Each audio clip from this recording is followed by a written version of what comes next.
لو مفيش ماضي يبقى مفيش حاضر ومفيش مستقبل. ومنظمة اليو اف سي عمرها ما كانت هتوصل للي هي فيه ده من غير الجيل الذهبي للمقاتلين. اهلا بيكم في حلقة جديدة من سلسلة لو ما تعرفش اتفرج. سلسلة بعرض فيها اقوى اداء لفايتات معينة لمقاتلين الجيل الذهبي في اليو اف سي زي جون جونز، جورج سان بيير، وكين فيلاسكيز وغيرهم.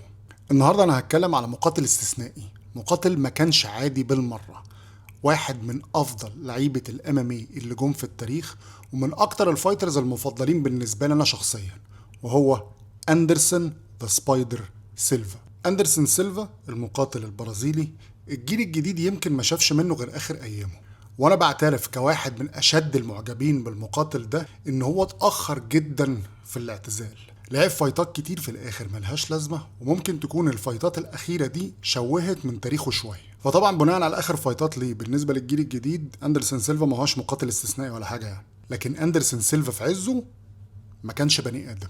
فانا مضطر بشكل بسيط جدا اعيد التعريف باندرسون ذا سبايدر سيلفا. اندرسون سيلفا في البرايم بتاعه كان هو الميدل ويت شامبيون او بطل الوزن المتوسط ميزان ال 84 كيلو. احب اقول لك ان هو صاحب اطول فتره للاحتفاظ باللقب، 2457 يوم، من 2006 ل 2013، 7 سنين محدش عرف ياخد منه الحزام، 16 انتصار متواصل، ودافع عن اللقب 10 مرات.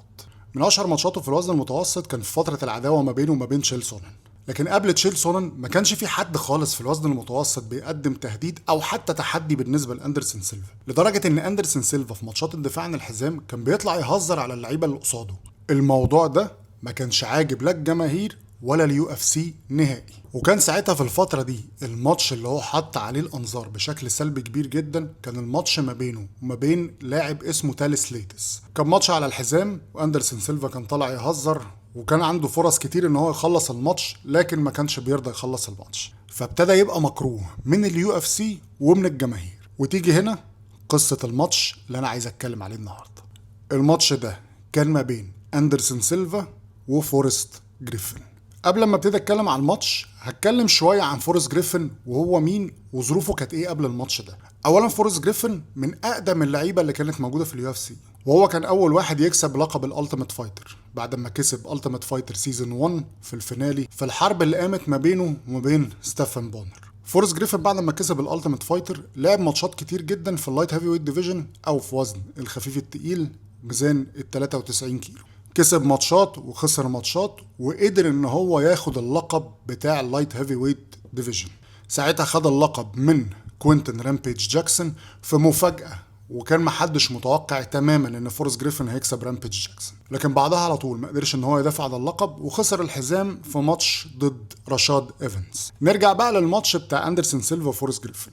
الماتش ده كان في 8 اغسطس 2009 من ضمن ايفنت يو اف سي 101، وكان الحدث ما قبل الرئيسي او الكومين ايفنت. ماتش بقى ما بين اندرسون سيلفا وفورست جريفن كانت ظروفه خاصه جدا. اولا ما كانش في الميدل ويت ديفيجن، ما كانش في الوزن المتوسط، كان في ميزان ال 93 اللي هو الميزان الاعلى من اندرسون سيلفا. لكن اندرسون سيلفا لعب ماتش قبل كده في ميزان ال 93 ضد مقاتل اسمه جيمس ايرفن، واندرسون سيلفا عمل له نوك اوت في تقريبا دقيقه. فاندرسون سيلفا ما هوش غريب على ميزان ال 93 كيلو. فعايزك تتخيل معايا كده اندرسون سيلفا موقفه ان اليو اف سي بتحاول تعاقبه او تديله تحدي قوي ضد فورست جريفن، ميزان اعلى من ميزانه. وفورست جريفن ما هوش مقاتل سهل خالص. فورست جريفن كان بطل ميزان ال 93 وكان لسه خسران الحزام الماتش اللي قبله على طول. فعلى الورق تحدي صعب جدا جدا بالنسبه لاندرسون سيلفا، واليو اف سي مدياله الماتش ده الفرصه ان هو يرجع يثبت نفسه كلاعب قوي تاني. اولا جسمانيا على ما يبدو كده من بره ان الاتنين قريبين من بعض، لكن في فرق مهم جدا، ان اندرسون سيلفا اصلا لاعب في الوزن المتوسط، يعني بيخسس لل 84 كيلو، يعني في الاوف سيزون اخره بيبقى 105 كيلو. فورست جريفن بيخسس لل 93 كيلو، يعني في الاوف سيزون ممكن وزنه يطلع لل 110 115 كيلو عادي. فكده طبعا في فرق في القوه وفرق في الحجم، لكن في الماتش ده هنفهم ان الفرق ده ما كانش مهم. اولا في تقديم بروس بوفر للاثنين لعيبه، هو قدم فورست جريفن الاول.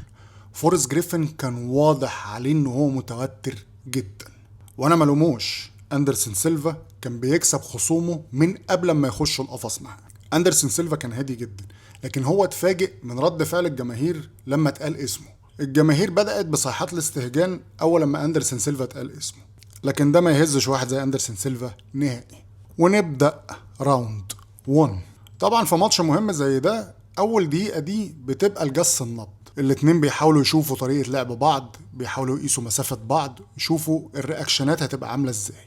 ده معروف عن أندرسون سيلفا أصلا، ودي طريقة لعبه. كان دايما بيتقال عنه إن هو عامل زي الكمبيوتر، أول دقيقة بيقعد يحسب ويشوف التحركات ويشوف الرياكشنات بتاعة اللعيب اللي قدامه، وبعد أول دقيقة بيبتدي يلعب بطريقته ويبتدي يشتغل. لكن ده مش معروف عن فورست جريفن. فورست جريفن معروف إن هو ستايله أجريسيف وستايله مندفع. بعد حوالي 15 ثانية أو نص دقيقة بالكتير بيبتدي إن هو يلعب بطريقته أو يخش يندفع إن هو يهجم. لكن فورست جريفن في الماتش ده كان واخد حذره شوية. تقريبا أول دقيقة قربت تعدي وفورست جريفن هو اللي عمال يرمي كومبوز بيحاول يشوف رد فعل أندرسون سيلفا. أندرسون سيلفا قاعد بيحسب تحركات فورست جريفن بس، وتعدي دقيقة بالظبط وفورست جريفن يدي أندرسون سيلفا ليج كيك، أندرسون سيلفا يمسكها بإيده الشمال ويقوم كاونتر برايت كروس وراه ليج كيك، لكن فورست جريفن يعرف يدافع ويقف تاني قصاد أندرسون سيلفا. تعدي 15 ثانية أندرسون سيلفا يرجع يهدى تاني، فورست جريفن بيحاول ان هو يضغط على أندرسون وان هو يهجم بكومبوز بقى زي الجاب ليج كيكس والكلام ده كله. بعدها ب 40 ثانية تقريبا أندرسون سيلفا لاحظ ان هو ابتدى يتحرك اكتر، تحس ان هو خلاص عرف تحركات فورست جريفن عاملة ازاي وهيبتدي ان هو يهجم عليه.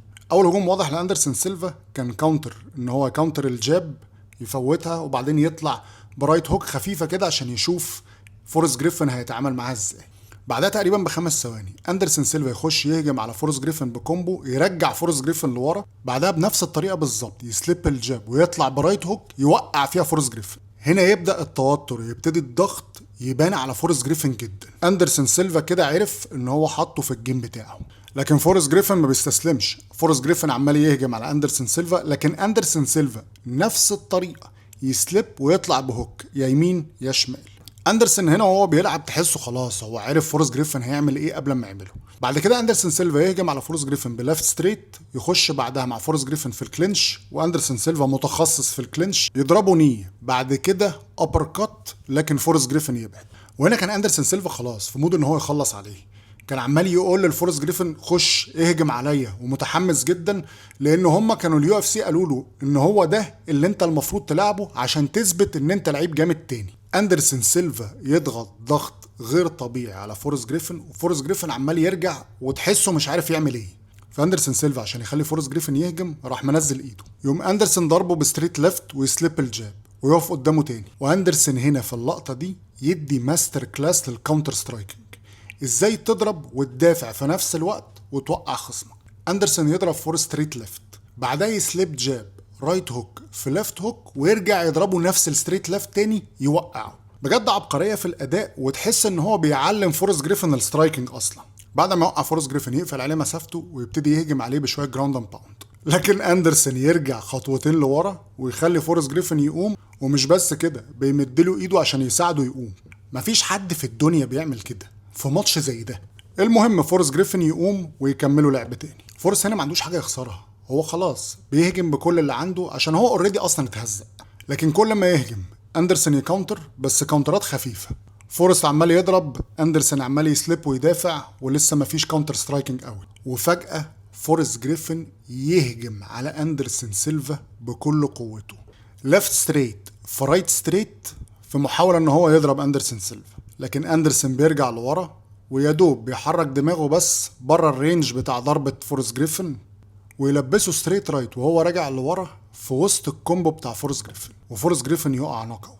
النوك اوت دي ممكن تكون من اكتر النوك اوتس المهينة في تاريخ اليو اف سي، لدرجة ان من كتر ما فورست جريفن حس بالاهانة هو قام وطلع بره الكيج ورجع الباك ستيج من غير ما يقعد ولا يستنى الديسيجن حتى، ويفوز أندرسون سيلفا بالضربة القاضية كي او في راوند 1.